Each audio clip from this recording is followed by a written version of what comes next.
clarification. Have you seen the my slides? Yes, sir. Okay. So any question? If there is no question, then I move on. Any question, please?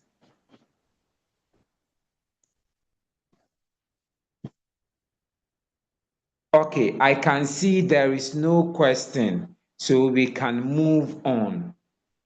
So we are going to concentrate much on memory. So what is memory? What is memory?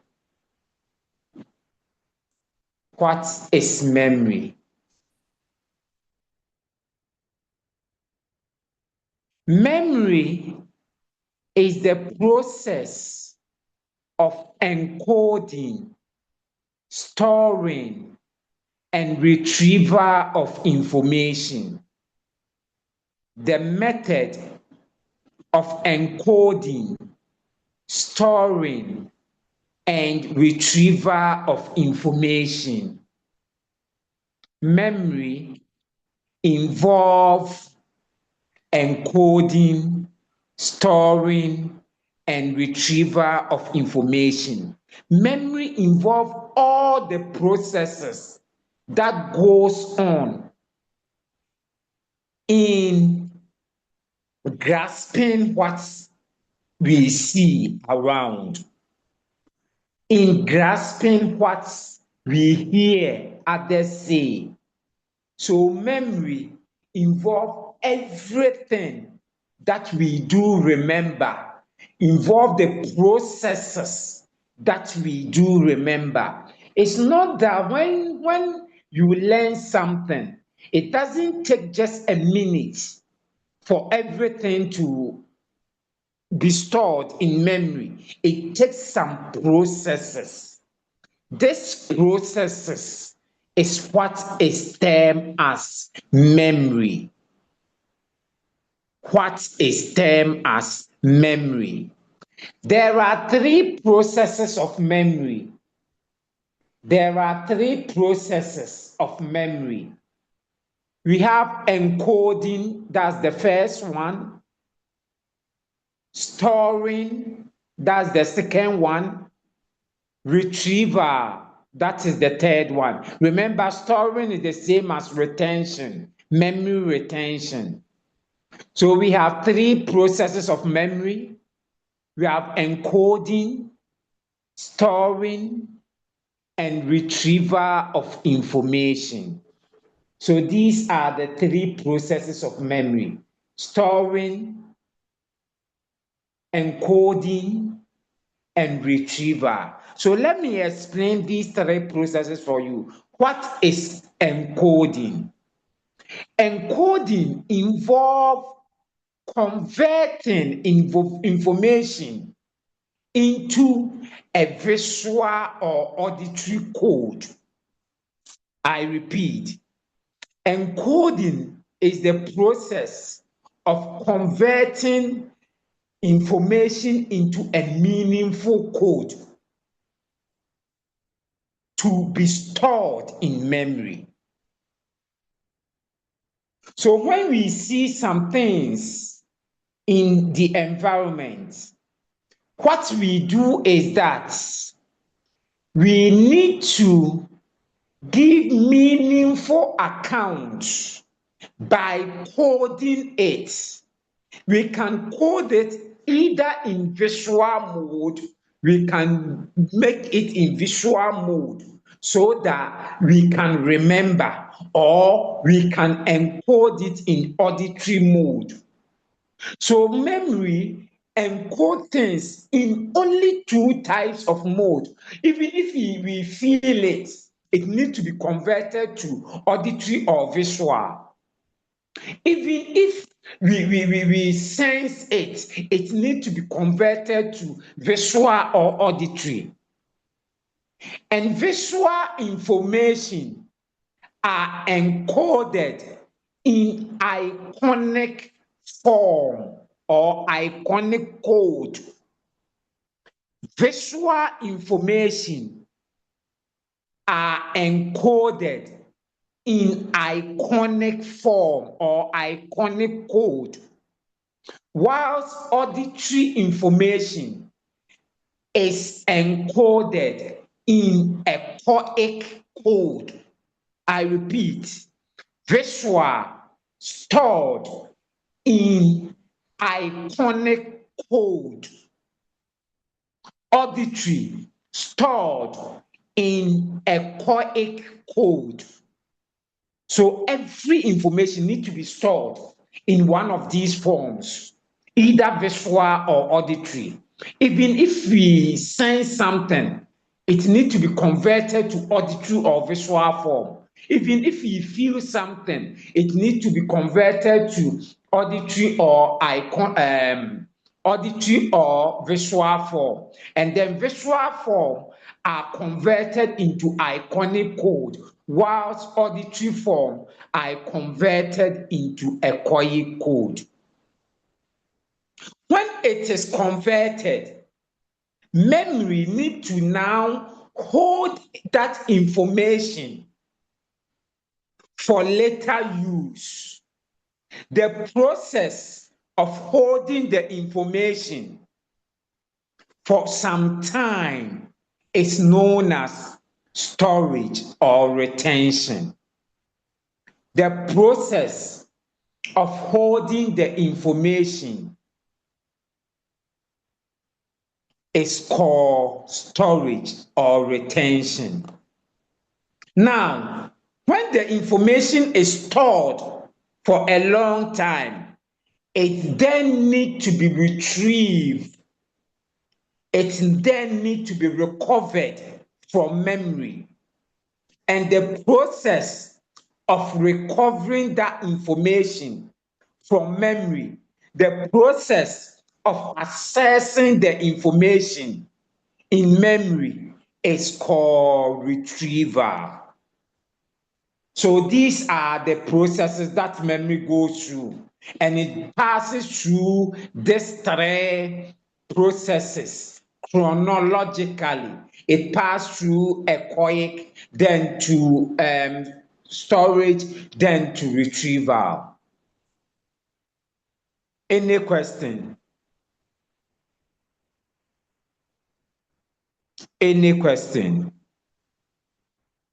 Now, we move to the uses of memory. Uses of memory. Memory has three main uses, just as we have three processes of memory. We have three uses. One, it is used for keeping track of the past. So everything that has happened in the past, our birthdays, the president of Ghana happened some years ago. The churches that you will attend, it happened some time, even if yesterday, it is still past. So memory is used for keeping track of everything we study in the past, everything we come across in the past.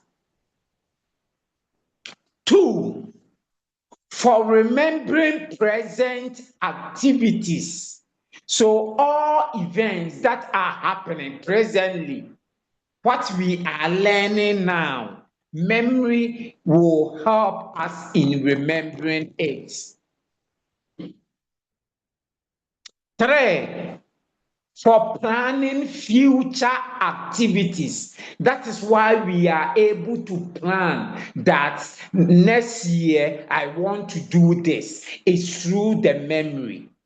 We use it in planning for future events. We use it in planning for future events. Any question? So these are the three uses of memory.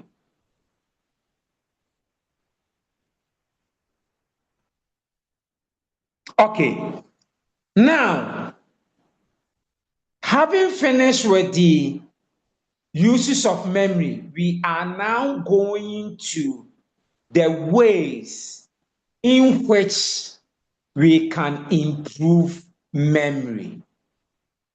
Ways in which we can improve memory.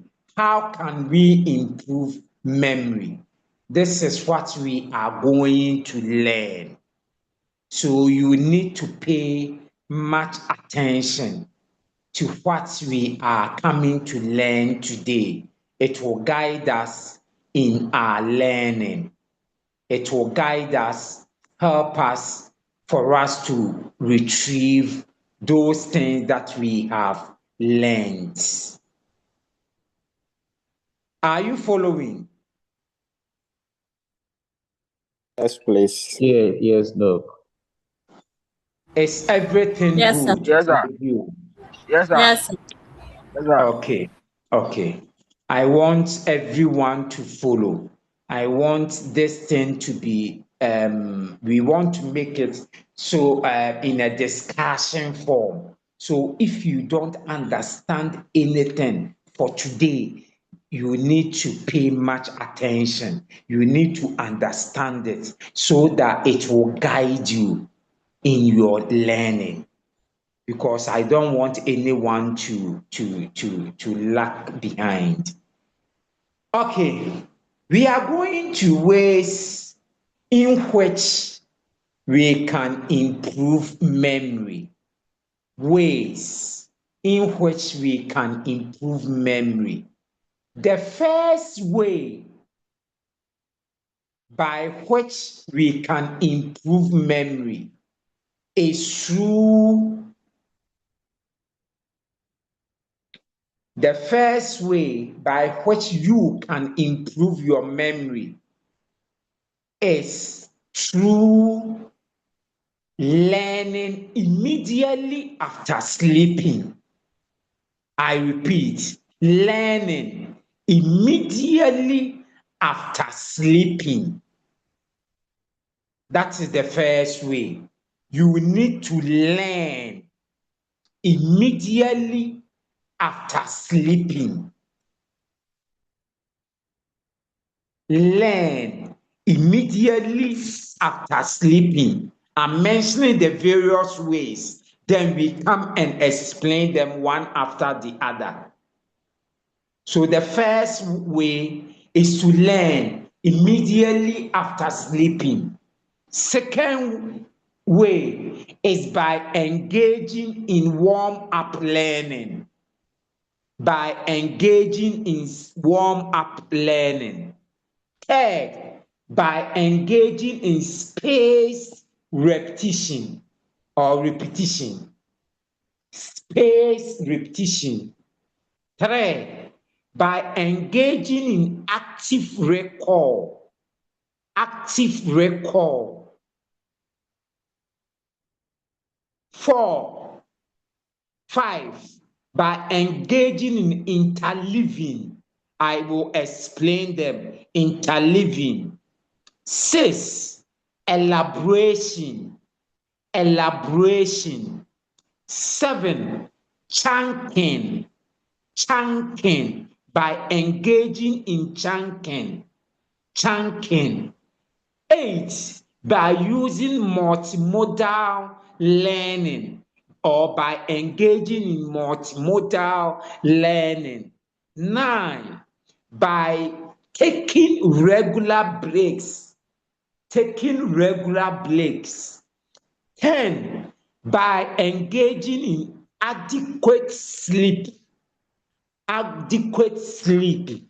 9, by engaging in physical exercise. For this, I know we will not get time, so we will put that aside. Okay. Then 10, by emotional engagement and interest. 11, by reducing distraction. 10, by writing notes using your hand. And then 10 or 12, by teaching others. Teaching others. So these are the various ways by which we can improve memory. We are going to them one after the other. We are going to them one after the other. Any question? Yes, sir. Sir, I have a question. Yes. Okay, so sir, my question is looking at the ways of improving memory, um, is it scientifically proven that by doing these things, automatically the memory improves? Yes. Research have shown, and it is scientifically proven. The various ways are scientifically proven. Okay, okay, okay. Okay, that's fine. And apart from these ways, are there some other ways to improve memory apart from those ones you've given us? People have proposed various means, but those things are not scientifically proven. That is why I didn't add those things. Oh, For okay, example, taking in honey. okay. Are you with me? Yes, sir, I'm with you. People have suggested it, but science have not proven that. So those things have not been taken into consideration. Oh, okay. And a quick one. Growing up, we were told if you want to learn and memorize whatever you've learned, by waking up early at dawn also helps. So I don't know if um It's not about waking up early at dawn. I am going to explain that. It's the okay, first point. We will do that. okay, very well, sir. Very well. Hello, Thank sir. you. Yes. Yes, so I want to ask, does it only apply to human beings or animals? These things are applied to human beings. Okay. Christabel.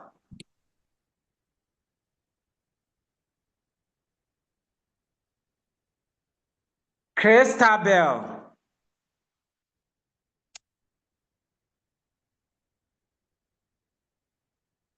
Jennifer.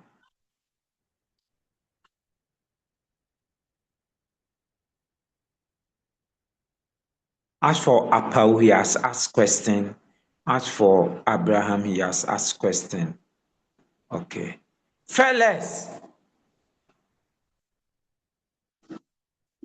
Fellas. Hey, Sir, Abraham, are your sir. students online? Yes, please. So we are online. Hey. Then why they not? Sir, so far I have no question, but as we progress, sir. I think But once their names are Fabiana being is there. called, no, but mine is once their names are being called, at least they should answer.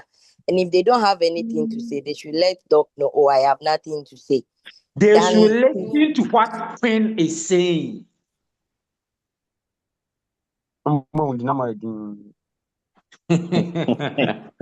Okay. So these are the various ways. I'm going to explain them one after the other. And whilst I'm explaining, if there is something you don't understand, then you bring it up. So we are going to consider the first way by learning immediately after sleeping. By learning immediately after sleeping. That is the first way. Okay. Learning soon after waking up improves your memory. This is because during sleep, the brain strengthens and recognizes memory. The brain consolidates. The hippocampus that is responsible for learning consolidates. or it becomes active. So immediately after waking up, the brain is less overloaded.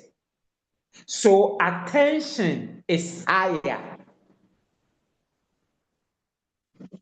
Moreover, we have neurochemicals like acetylcholine that support encoding of new information. So during memory, it consolidates it makes the memory active during sleep. So when we wake up, we have the tendency, the brain becomes more active.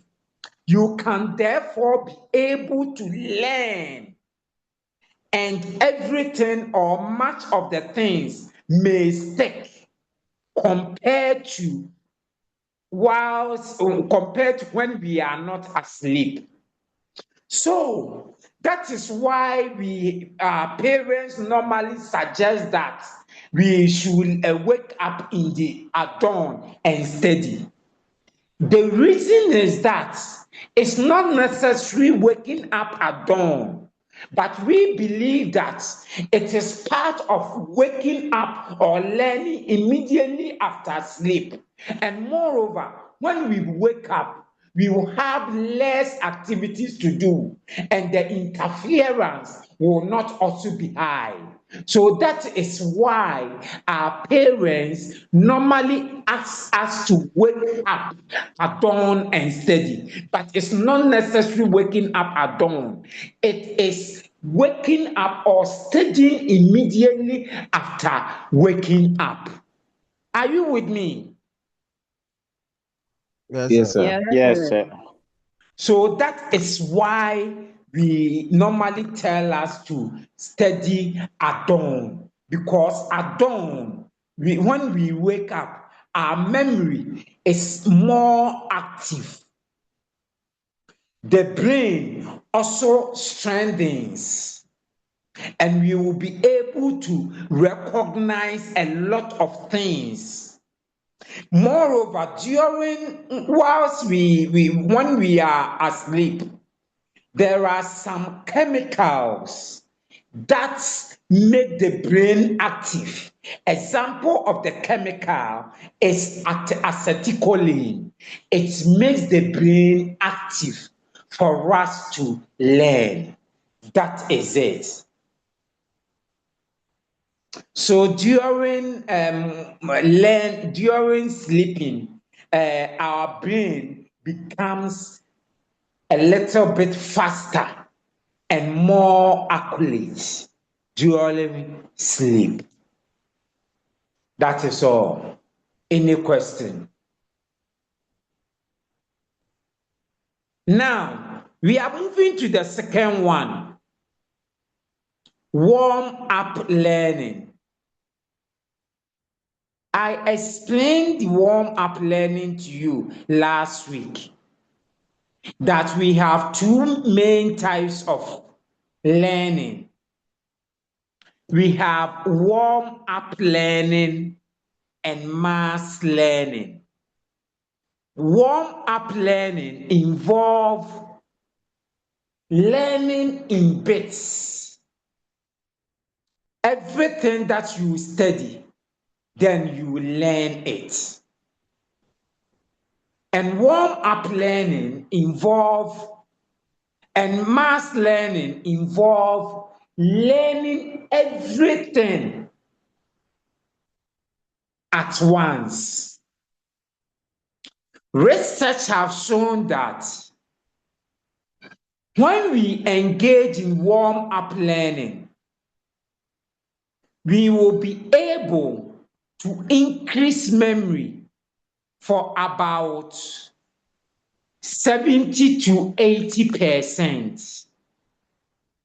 Whilst in mass learning, we will be able to increase memory for about 30 to 40%. During the reason why warm-up learning help us improve the memory span is that when we engage in warm-up learning, we wouldn't have much information to think about. We wouldn't be overloaded. Our brain will just focus on the little piece of information that we learn. And so the possibility of learning or grasping whatever we learn becomes high. So that is why warm-up learning is so important. Any question?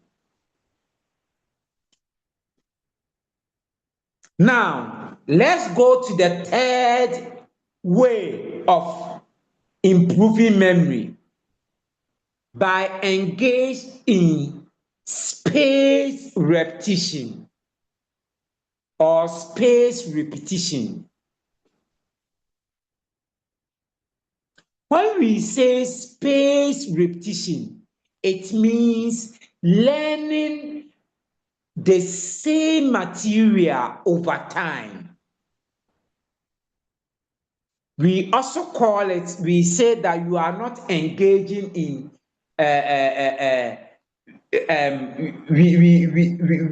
we are engaging in repetition. Let me say it that way. Space repetition. So whenever we are to learn, we have to go over what we have learned before the next activities we are supposed to learn. So we must always engage in studying the same material over time. Research shows that whenever we study the same things over time, it strengthens neural connection through space activation. Research shows that whenever we engage in space learning, it strengthens neural connections through space, through repetition. We are able to use spacing effects. And whenever we talk about spacing effects, it is forgetting slightly before review. We forget before review. So some things we forget things we have learned earlier. So when we review it, it strengthens it for us to be able to recall.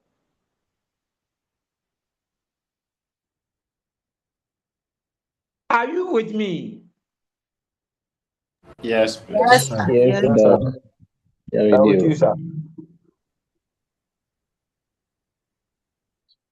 Sadia, how are you?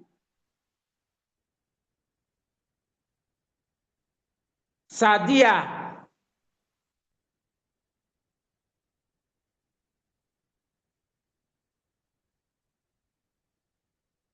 Nimatu Ibrahim.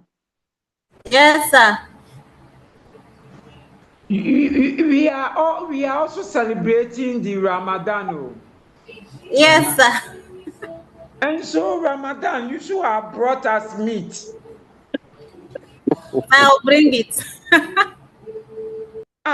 You didn't try at all. Let me see if my Muslim brothers and sisters are here. Sir, your meat is on the way, Call all sir. of them. Okay. So call them. Task rep, Sadia, Abraham. task rep for Muslims. Let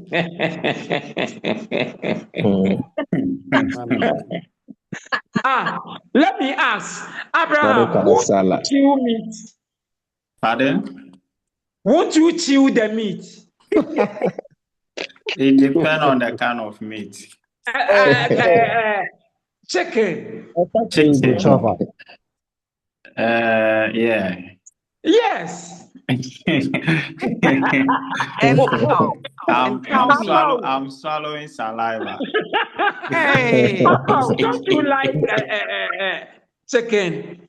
Look, I like very, very much. I like it very, very much.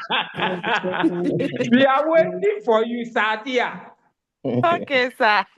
I think Queen, are you a Muslim? No, sir, I'm a Christian, sir. Why didn't you become a Muslim? I have a Muslim background, though. Okay. Tell your Muslim friends or your Muslim sisters to bring meat. I will bring it, sir. Kadasala. So that is space repetition.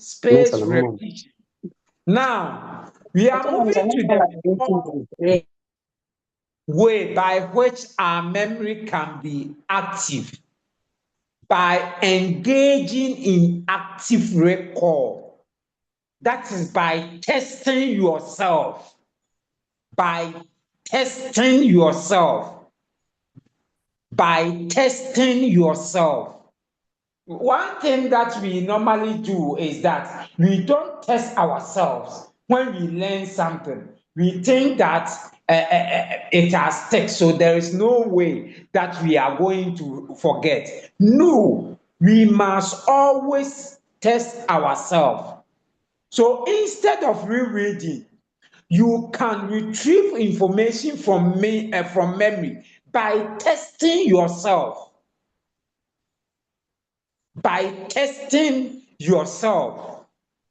For example, if you learn what is meant by psychology, you can close the book and then try to write it down, write it over, and don't learn only one thing, then you recall. Because of this, you say that everything has said no. Whenever we are engaging in active recall, what we will normally do is that we try to add almost everything we've learned so far. For example, from the beginning of this lecture up to now, whatever we have learned, then I remember. I learned what is memory, so I try to write it down. Then I learned recall. I learned the processes of memory. Then I write it down. I learned ways of keeping memory active. You write it down. So that is it. So we should always engage in active recall or testing ourselves. Because by testing ourselves, it forces the brain to work harder. Whenever we test ourselves, it forces the brain to work harder. We engage in deeper encoding.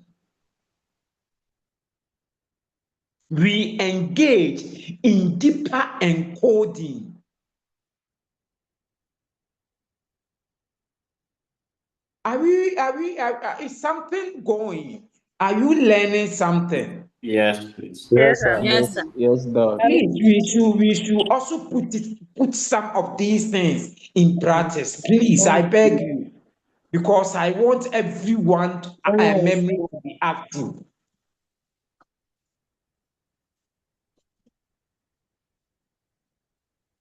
Now, we are moving to the fourth way of improving memory. And the fifth way, yes, we are on the fifth. by engaging in interleaving or mixing topics. Mixing topics. That is what I said. We shouldn't base on only one topic and assess ourselves. We should engage in mixing the topics. If it's 3 topics, we should learn. We should test ourselves, or we should learn them at a time. By so doing, it forces the brain to constantly switch and discriminate between concepts, because we are going to write, for example, every day you are going to write a paper, or a day you write 2 papers. So when we switch, that means during learning, during examination, we can also switch whatever we've learned. So we should switch. We should switch topics. We should mix them. We should engage in interleaving or interlearning.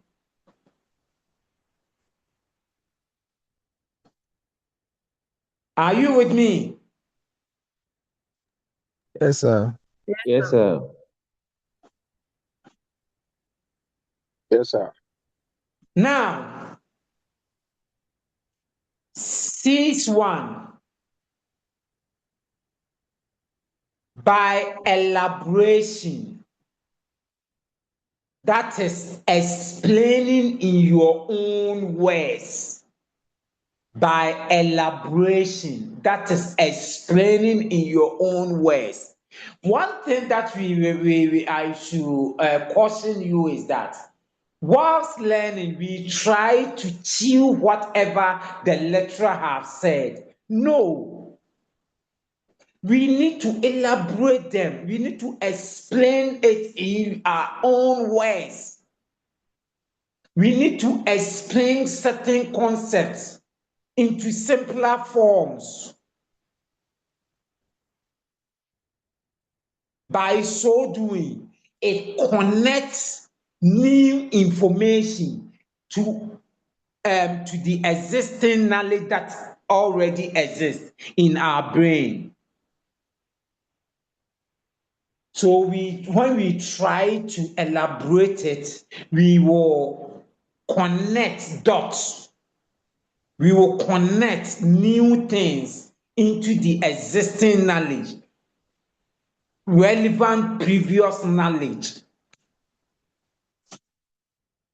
Moreover, when we engage in elaboration, it activates deeper processing in the brain.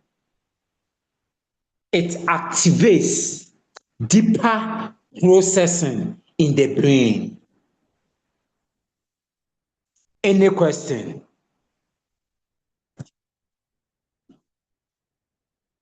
I hope today everything is going well. Doc. Yes. Yeah, so please,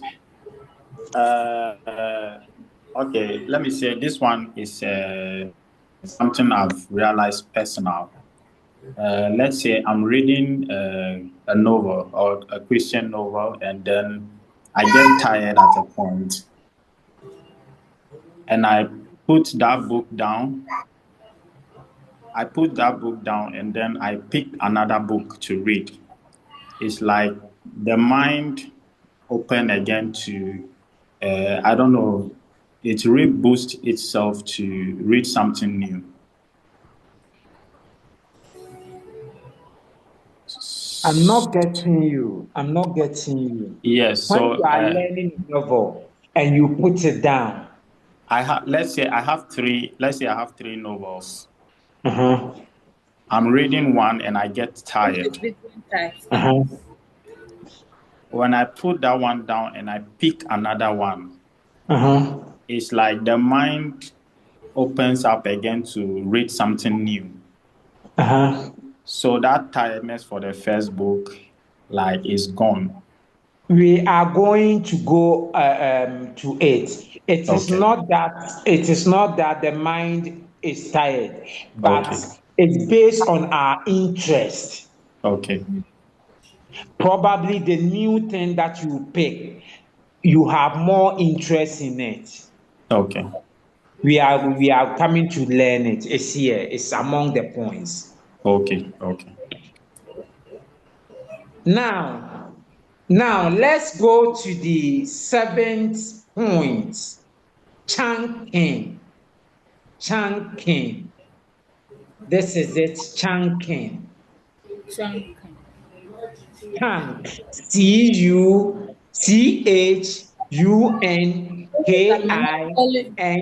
Chunking. Chunking.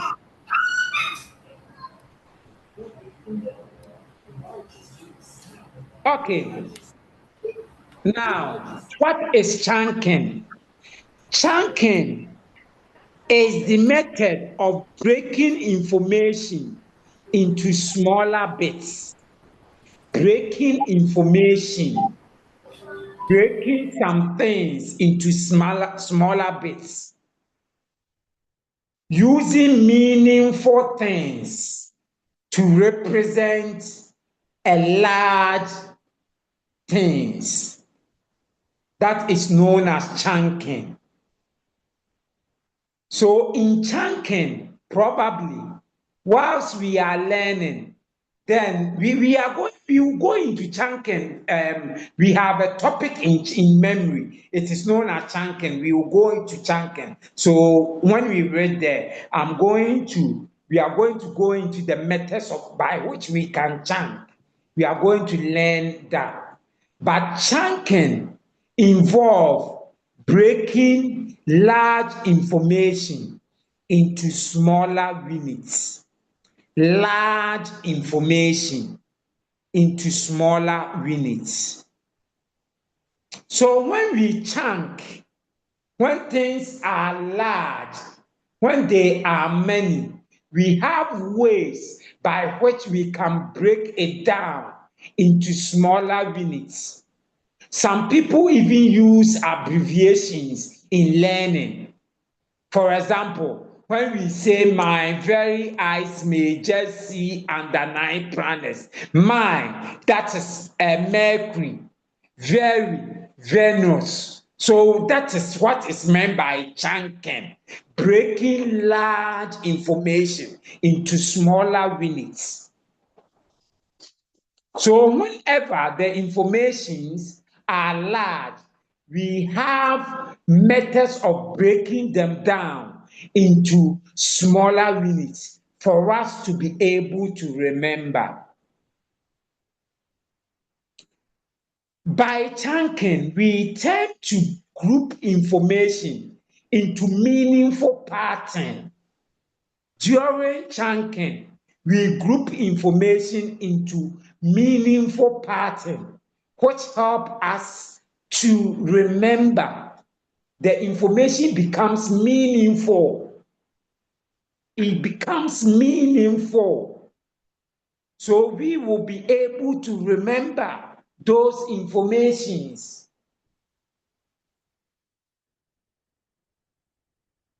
Now, I'm going to the eighth one. By using multiple senses. By using multiple senses is another type of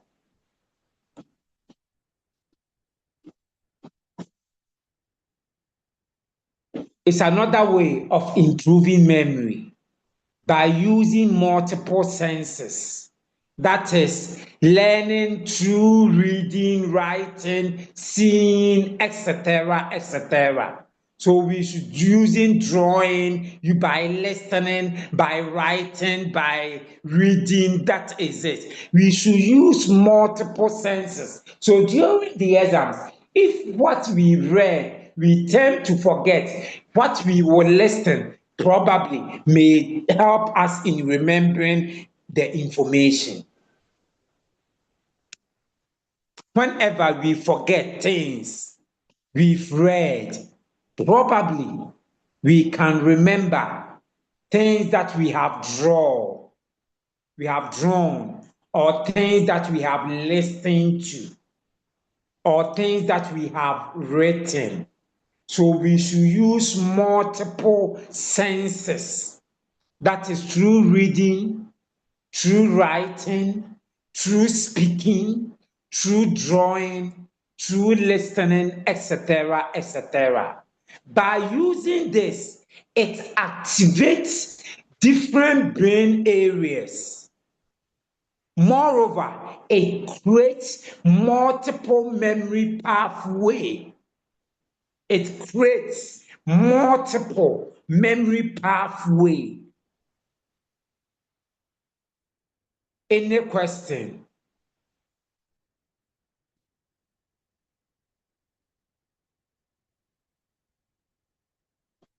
And remember, that is known as multimodal learning. Multimodal learning, or using multiple senses.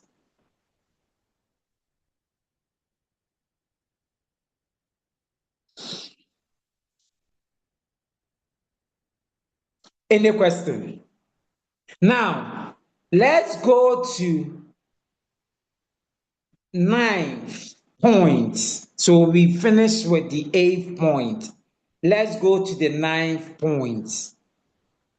By taking regular breaks,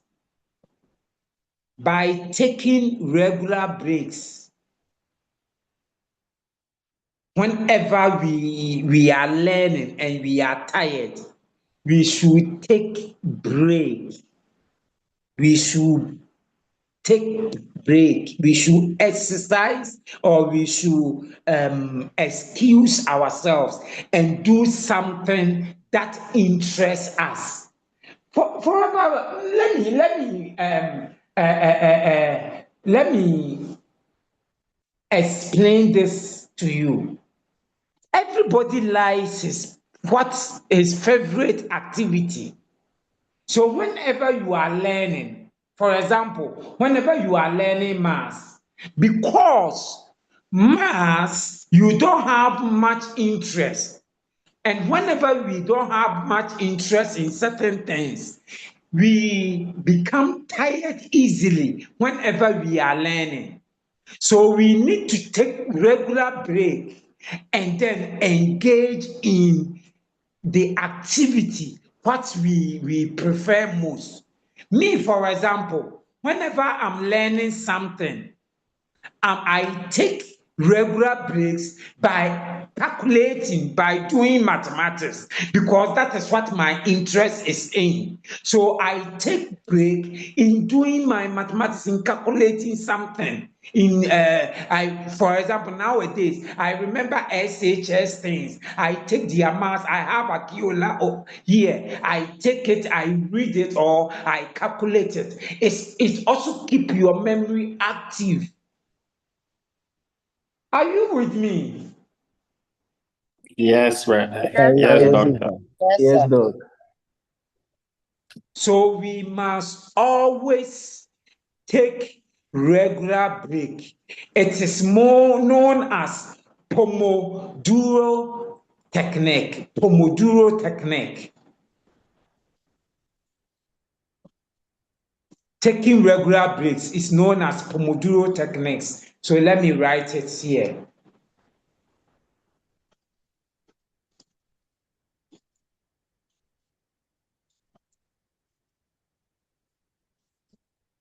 It is known as Pomodoro technique. That is the man who proposed this. Is known as Pomodoro. So he named it after. No, Pomodoro technique is O. I'm coming. Sorry. It is Pomodoro technique. Now, the next one is having adequate sleep. we should sleep. We should sleep. This is not about waking up. No, this is having active sleep. Having active sleep. We normally like learn whilst we are tired. No, we should engage in active sleep. We must have maximum of 6 hours. Maximum of 6 hours. We should have adequate sleep. Not just before learning, or we shouldn't sleep and then learn. No, but we must have consistent sleep. We must have a maximum of 6 hours sleep. By so doing, it strengthens the memory trace. We are able to, or we will be able to remove irrelevant information from the brain.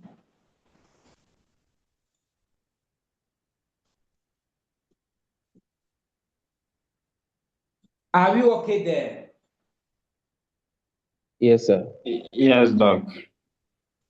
Now, I'm trying to please compare the adequate sleep with the other one that you put pressure on the brain. It forces the brain to work hard.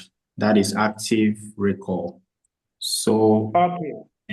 between these two, because let me say, for you to be maybe a world changer, or you need to work hard, you need to sleep less, you need to force yourself to do abnormal things. As in, you don't have to sleep more than 6 or even 4 hours, if I'm right. Because somebody says that when you sleep for 8 hours, let's say every day, and then you are 75 years old, that means you have slept for 25 years out of your age. So how often is this the adequate sleep? How often should it be? Should it come? There is one thing that you must take note. This deals with ways by which we can improve memory. Okay. And what you talk about deals with how we can get, or how we can succeed in life when we are grown, when you are grown up. Okay. So this is dealing with how right now that we have not been successful, right now that we are trying to learn something, we need to do to make the brain active. And when we've made the brain active, we've been able to grasp everything that you are supposed to do, and we have been able to attain success in our examination. That is where, after that, then you reduce the number of hours that you sleep. Okay. Are you with me? Yes, please. Yes, that is it. So it is two different things. It is two different things. Any question again? Yes, sir. So my question is, so the ways to improve memory, all the ways that we've learned so far, or we've discussed so far, whenever you are learning, is it necessary to go through each step, or any of them you are good to go? No. It's not all the steps. You can actually, but remember, the more you practice these steps, for example, if I practice 6 of these steps, my memory will be so active compared to somebody who practice only one. Okay. So I urge everyone to put more into practice. For example, some can be put in practice. For example, you can engage in the first one. Everyone can engage in this. That is learning immediately after sleeping, isn't it? It is. And you can also engage in warm-up learning. That's learning in bits. We can also engage in spaced repetition. That is repeating the same thing over time. So more of these things can be practiced at the same time. But we know, as we are grown, we have a lot of responsibilities. So most of the things cannot be practiced. But I must tell you that if you put more in practice, then you will be able to learn more or remember more. Okay? Very well, sir. Any question, please? Thank you, Bedu. Thank you, Doc. Any question?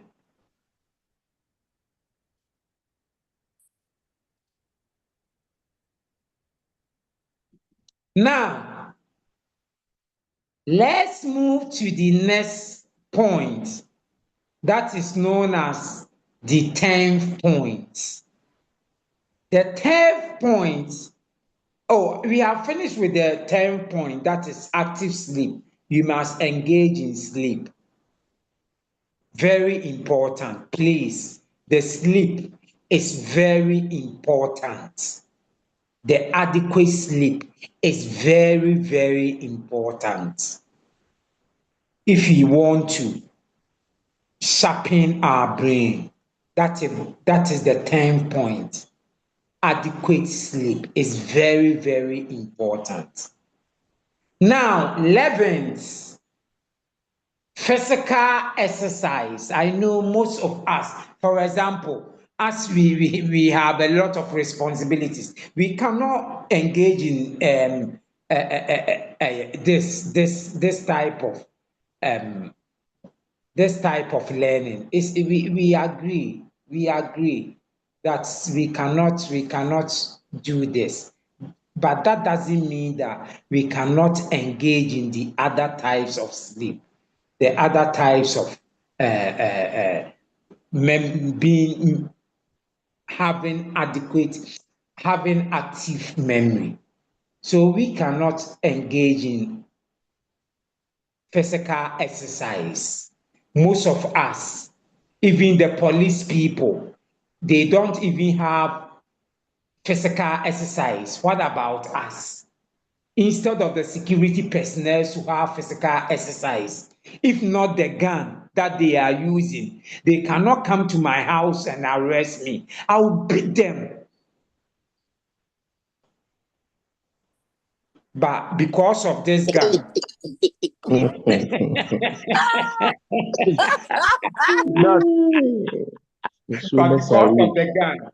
I have to be sober. Because of the gun. At times, you will see a police personnel who is, arresting you, and you think you can even beat him, but because of the uniform, then you forgive them. If not, the gun and the uniform. A lot will happen. So with the physical exercise, I have to put it aside and go to the 12th point. With the physical exercise, I have to advise the regular students, the younger children, to engage in regular exercise. Now, the next one is through emotions and interest. Emotions or emotional engagement and interest. That was what I was explaining to Pastor, that there are certain things that interest us. And those things, even if we are tired, we can learn it. Me, for example, even if I am tired and you bring mass, I can calculate it. This is because I have interest in mathematics. So I will calculate it irrespective of the time. I can calculate it. I can learn it. So this is known as based on emotions and interests. We should learn something that arouses our emotions. Remember, we have some things that activates the memory, and one thing or one memory part is known as amygdala. This help us in learning.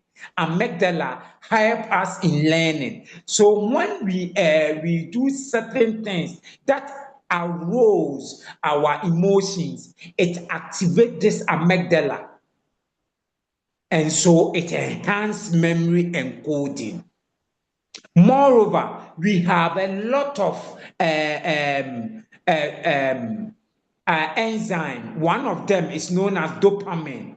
Dopamine increases our attention, and it's also responsible for motivation. It motivates us to learn. So when we engage in something that is of interest to us, one thing is that it activates this, or it increases this dopamine that motivates us to learn. So memory becomes more vivid, long lasting, active whenever we engage in something that arouses our emotions and interest. Are we okay? Okay, sir. When I was explaining to Reverend, I made mention that the reason why when they put that book down and take other thing else is that the brain reset itself. It's not the brain resetting itself. It's because of the interest, because what we've learned arouse our emotions.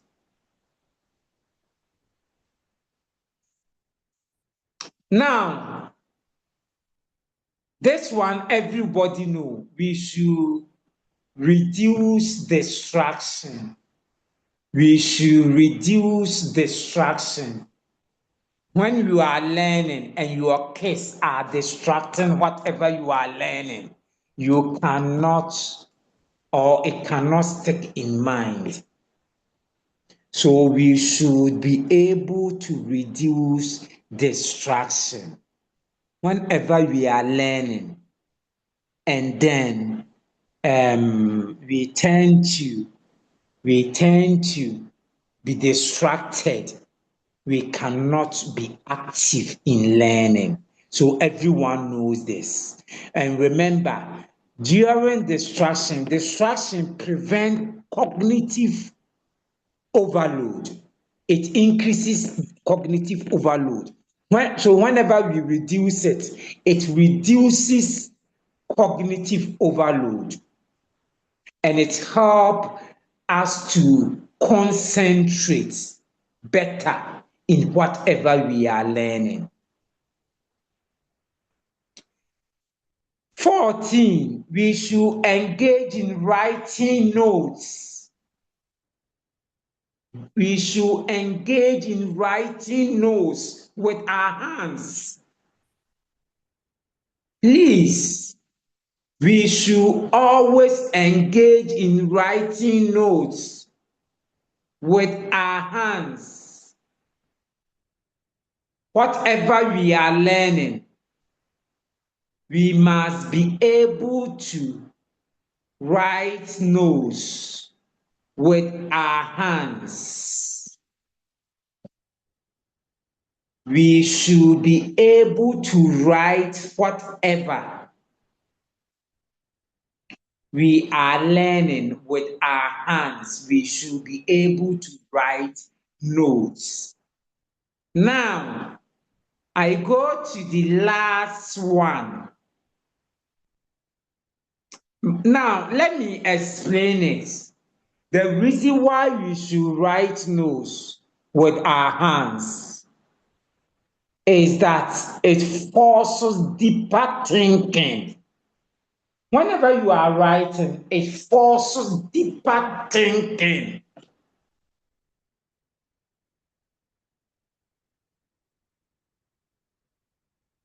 And it also increases understanding of whatever we are writing.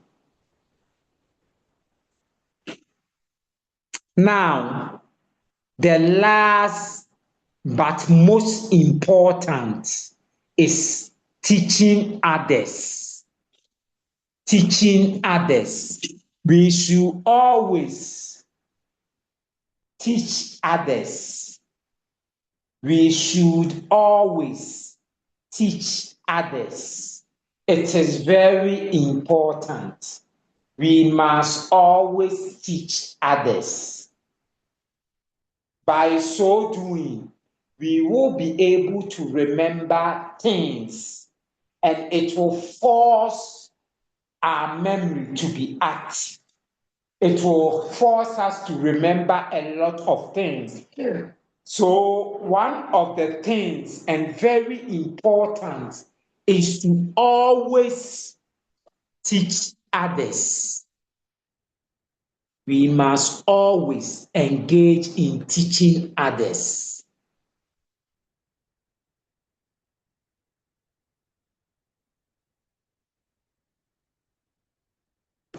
One thing you must notice that whenever we teach others, it helps us to organize the things in memory. Moreover, we will be able to identify the gaps in understanding. Whenever we teach others, we will be able to organize things, and we will be able to identify gaps. We will be able to identify the things that we have not learned. Any question? I am coming to teach you one point that is also very important, that is not part of these 15 points. It is the 16th one, and I intentionally reserve it. I'm coming to now teach you that. So, any question?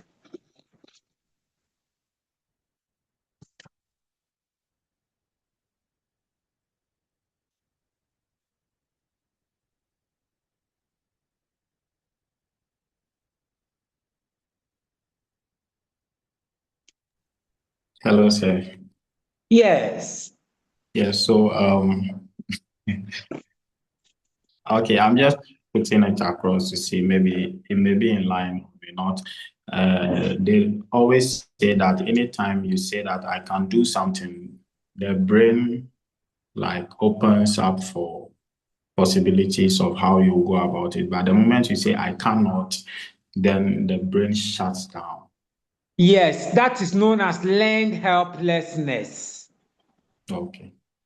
It is not a technique, but it is something that we normally do. Learn helplessness. Okay. Please put it in your mind. Learn helplessness. The learn believe that irrespective of what we do, we cannot probably learn something.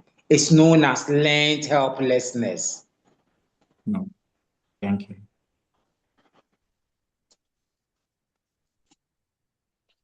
Now, let me explain the last point, then we will finish for the day. I want the Muslim sisters and brothers to go and enjoy their Salah or their Ramadan. So we are learning what is shadowing. Shadowing. That point is known as shadowing. Shadow. You are shadow. SHADOWING. Shadowing.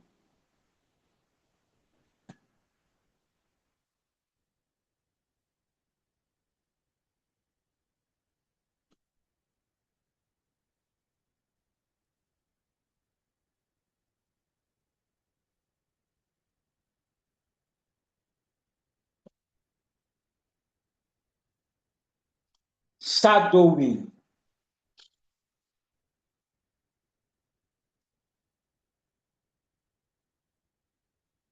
Okay.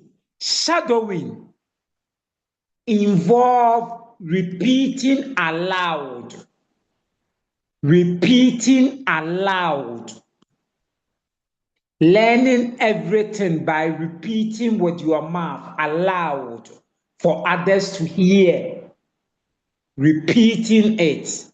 So it is normally done in with the primary students. Whatever we tell them, then they repeat aloud. They repeat. It is known as shadowing.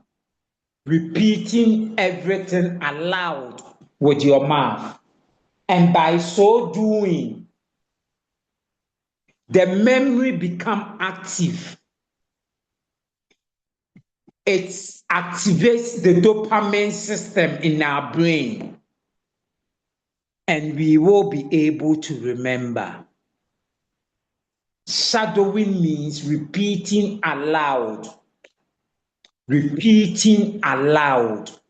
So whatever, we normally practice it in JHS. We say, when I say something, or in primary school, when I say something, then you repeat after me.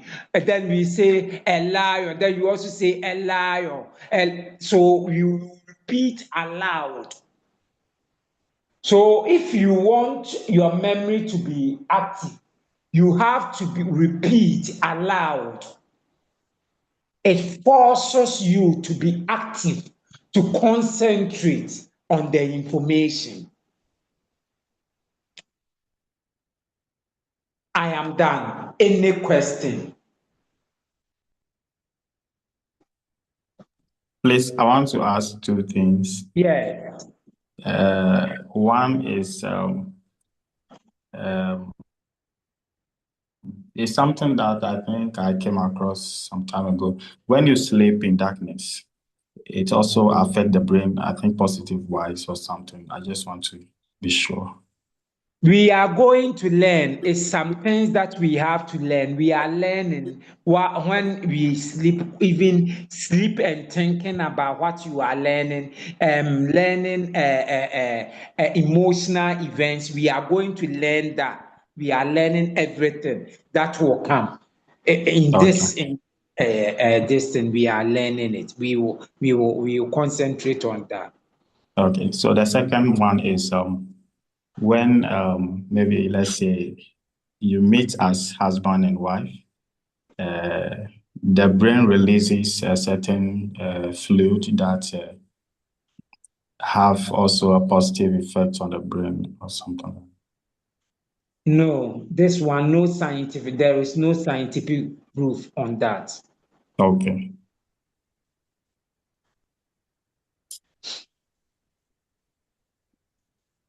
So, any question? Okay, sir. My question is, per what we've learned today, can we conclude that irrespective of an individual's age, if the person puts these ways to improve memory into practice, the memory is going to be active all the time, whether the person is 70, whether the person is 12, whether the person is Even if 30. you are old, you can improve the memory through these ways, Okay. irrespective of your age.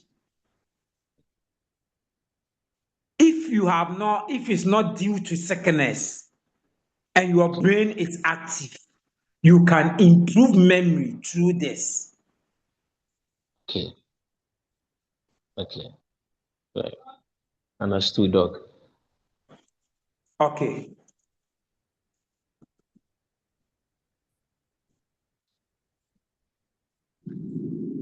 I'm waiting. Any question?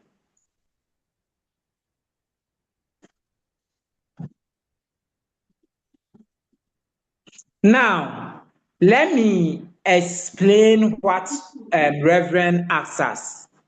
That is sleeping in the dark or something. Though it don't have any scientific proof, but it has some significance. Okay, sleeping in the dark has a significant positive effect on memory because it supports a natural sleep processes. That's one thing that you must note. It supports a natural sleep processes. So it's like you are sleeping. By so doing, it helps in memory retention.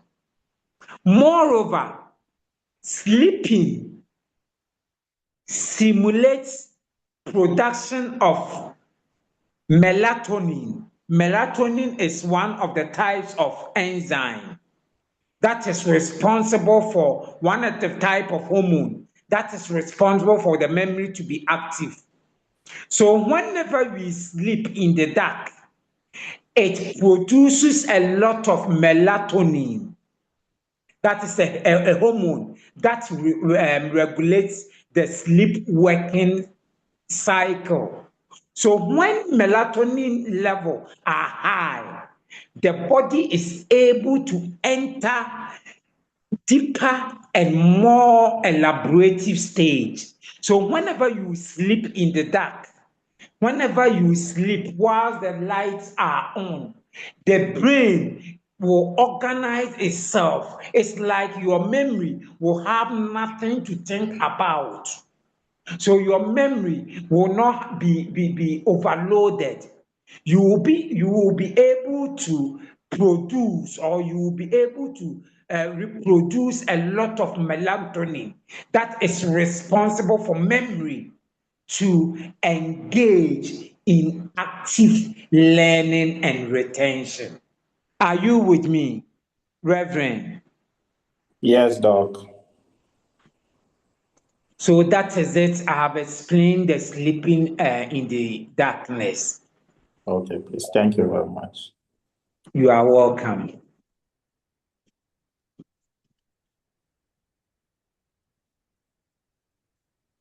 Any question?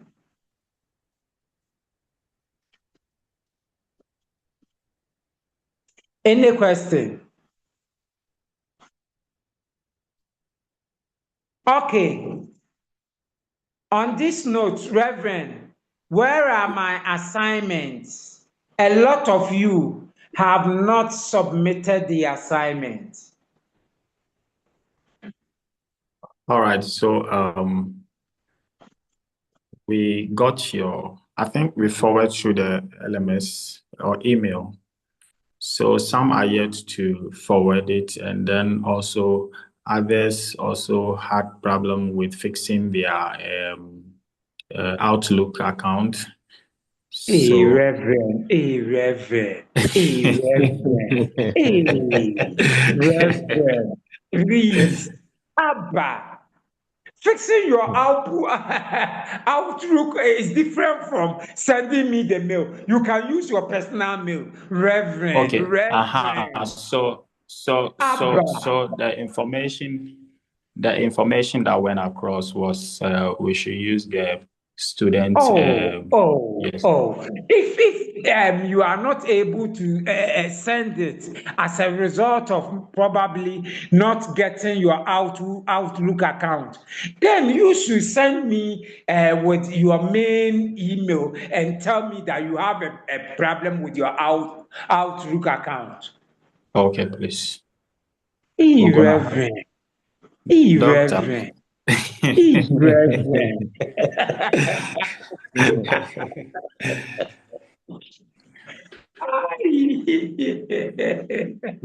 Please, you have it before end of this. Anyway, I hear you.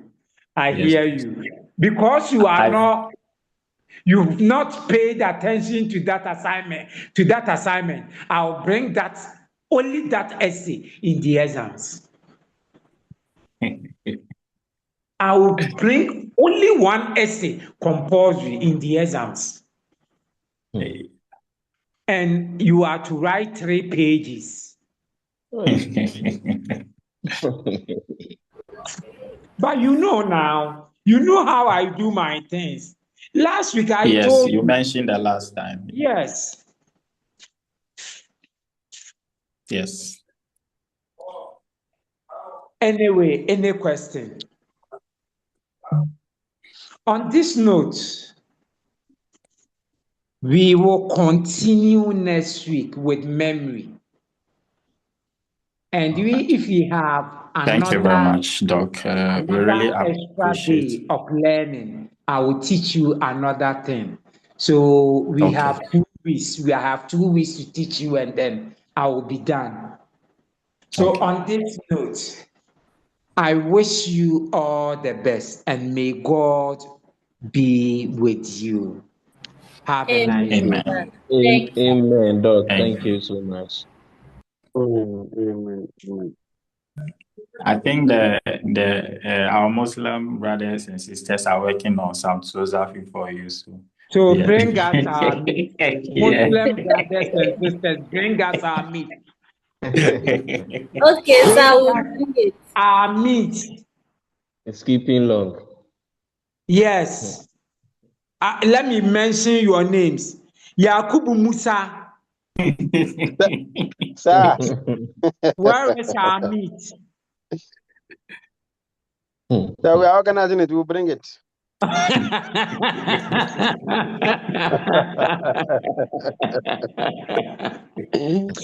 Dimatu Ibrahim. Yes, sir. Where is our meat? Sir, we'll bring it. We are waiting for it. Okay. The class rep, Sadia, where is our meat? It's in progress, sir.